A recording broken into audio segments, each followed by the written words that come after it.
The Honda CR-V has built a reputation as one of the safest bets in the used SUV market. But there is a side to this story most buyers never see. Hidden behind the badge are certain CR-V years that turned ownership into a financial nightmare. Today, we are exposing the Honda CR-V years you should never touch and the ones that refuse to die, even after 250,000 miles. And trust me, some of the worst CR-V years on this list shocked even longtime Honda fans. Stay until the end, because one of the most praised CR-V generations ever made hides a problem almost nobody talks about, and it could cost you thousands. 2017 to 2019 Honda CR-V.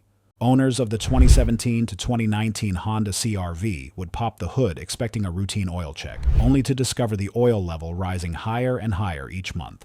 And then came the smell. Raw gasoline mixed into the engine oil like poison seeping into a bloodstream. That was the beginning of the turbocharged CR-V disaster, the generation that took Honda's bulletproof reputation and dragged it into chaos. Honda promised the new 1.5-liter turbo engine would deliver the future. Better fuel economy, smoother performance, lower emissions. Instead, many owners got a mechanical horror movie playing out under the hood every single day. Fuel dilution became one of the most infamous problems in modern Honda history. Gas leaked past engine components and contaminated the oil, stripping it of its ability to protect the engine's internal parts. Metal ground against metal. Bearings wore down faster. Engines aged like milk left in the sun. Some owners barely made it past 60,000 miles before facing terrifying repair bills. Others watched warning lights explode across the dashboard while the SUV suddenly dropped into limp mode on busy highways. Picture merging into fast-moving traffic, pressing the gas pedal, and getting almost no power back. Cars flying past, horns screaming, and panic setting in while your reliable family SUV struggles to move. But somehow, it got worse. The collision mitigation system became a nightmare of its own. Drivers reported the CR-V slamming on the brakes for absolutely no reason. 1 second, everything felt normal. The next, it felt like the vehicle itself was trying to cause an accident. And while repair shops filled with frustrated owners paying thousands for injectors, engine work, and software fixes, Honda quietly extended warranties, practically admitting the problem had spiraled out of control. 2007 Honda CR-V. The 2007 Honda CR-V looked like the perfect family SUV.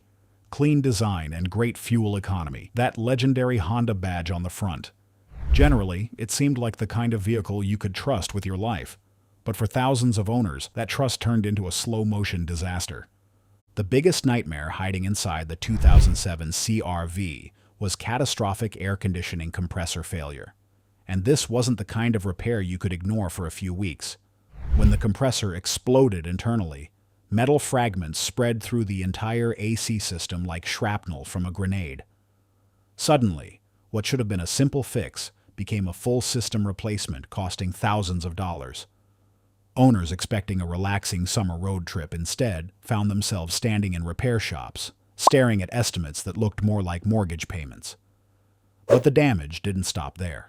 Many drivers reported excessive oil consumption that crept in silently, like a ticking time bomb.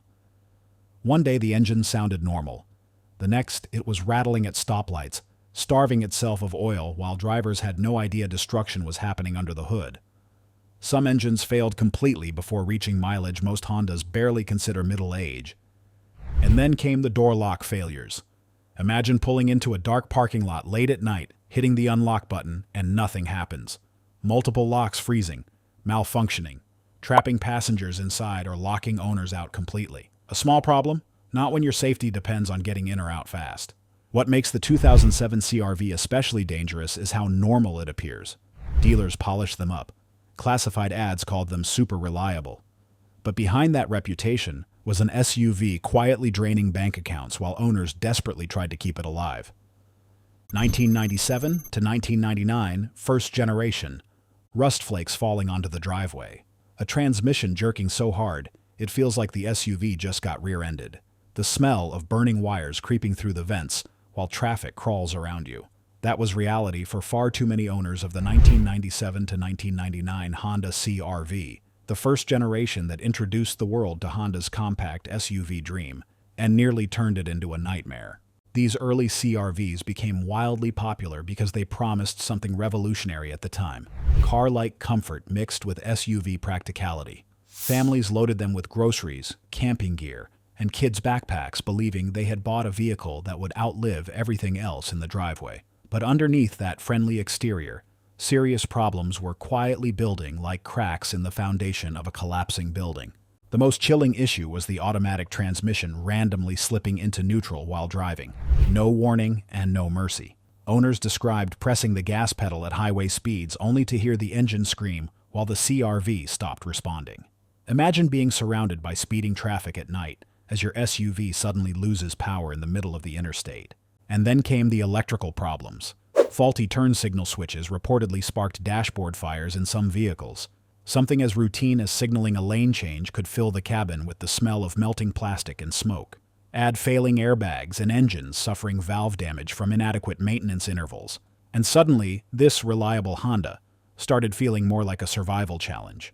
What makes these CRVs dangerous is that many still look clean on the outside today. Fresh paint, shiny wheels, and cheap price tag. But buying one can feel like inheriting a time bomb with 4 tires. Avoid these years, and you are avoiding a generation of CRV built during one of Honda's darkest engineering chapters. That same era of early instability and mechanical fear eventually gave way to something very different. A later CRV generation that traded chaos for control and finally earned back the trust those first models almost destroyed. 2009 to 2011 CRV. While other crossovers from that era are fading out of driveways, leaking fluids onto concrete, and collecting dust in scrapyards, this third-generation CRV still turns over like it has something to prove. By this point in Honda's timeline, the chaos had already happened. The early failures, the complaints, the engineering missteps, all of it forced a correction. And what came out of that correction was something brutally simple and dangerously dependable. The 2009 to 2011 CRV doesn't try to impress you. Turn the key, and the naturally aspirated engine just works. No turbo pressure building up to failure. No sudden limp mode on the highway. No unpredictable electronic tantrums. Owners who bought these models often describe the same experience. Months turn into years, and the SUV never asks for anything beyond basic maintenance. Oil changes, brake pads, tires, that's it. While other vehicles quietly drain bank accounts with sensor failures and engine repairs, this CRV just keeps stacking mileage like it's nothing. 200,000 kilometers, 250,000 kilometers, and 300,000 kilometers. Still running, still commuting, still surviving. Inside, it's the same story. It is just a functional cabin built for real life, including school runs, late-night grocery trips, long highway drives where confidence matters more than technology gimmicks. Even the used market tells the truth. Clean examples don't sit around for long. They disappear fast, pulled into new ownership by people who understand one thing: reliability like this doesn't stay available forever. In a world where cars are becoming temporary machines, the 2009 to 2011 CRV feels almost unnatural, like something that was built to outlast everything around it. 2016 Honda CRV. No smoke from the exhaust. No warning lights glowing like emergency alarms, and no terrifying repair estimate waiting at the dealership. Just the quiet sound of a 2016 Honda CRV starting instantly on a freezing morning while newer SUVs sit stranded beside it. Hoods open like casualties after a mechanical war. That's what makes the 2016 CRV so different. This wasn't a vehicle built during Honda's experimental phase. By 2016, Honda had already survived years of transmission complaints, vibration issues, and engineering mistakes. The company had learned what failed, what broke owners financially, and what needed to disappear. What remained was one of the cleanest, most refined CRVs they ever produced. The 2016 model feels almost strange in today's world because everything simply works. The naturally aspirated engine avoids the turbocharged nightmares that would infect later CRVs. Owners routinely rack up massive mileage with nothing more than oil changes, brake pads, tires, and basic maintenance. While some modern SUVs become financial sinkholes before 100,000 miles, the 2016 CRV often feels barely broken in. And it's mentally reliable too.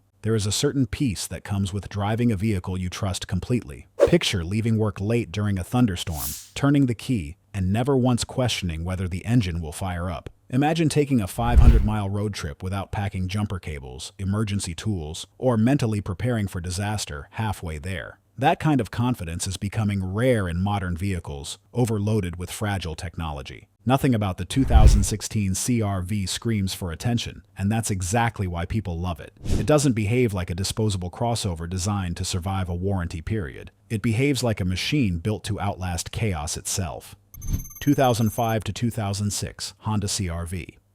While modern SUVs drown in screens, sensors, turbos, and software glitches, the 2005 to 2006 Honda CR-V feels like something built to survive the collapse of civilization itself. This wasn't an SUV obsessed with being futuristic. It was built for endurance, the kind of vehicle that keeps starting every morning while newer crossovers sit dead outside repair shops with warning lights flashing like Christmas trees. These CR-Vs came from an era when Honda finally remembered what made people trust the brand in the first place: simple engineering that refused to quit. Under the hood sits a naturally aspirated engine that doesn't rely on fragile turbochargers or overly complicated systems. These CR-Vs became the unofficial survivors of brutal winters, neglected maintenance schedules, cross-country road trips, and years of punishment from families who treated them more like appliances than vehicles. School runs, flooded streets, endless grocery hauls, and camping trips with enough gear to survive the apocalypse. Somehow they kept going. Mechanics love these models because repairs are refreshingly straightforward.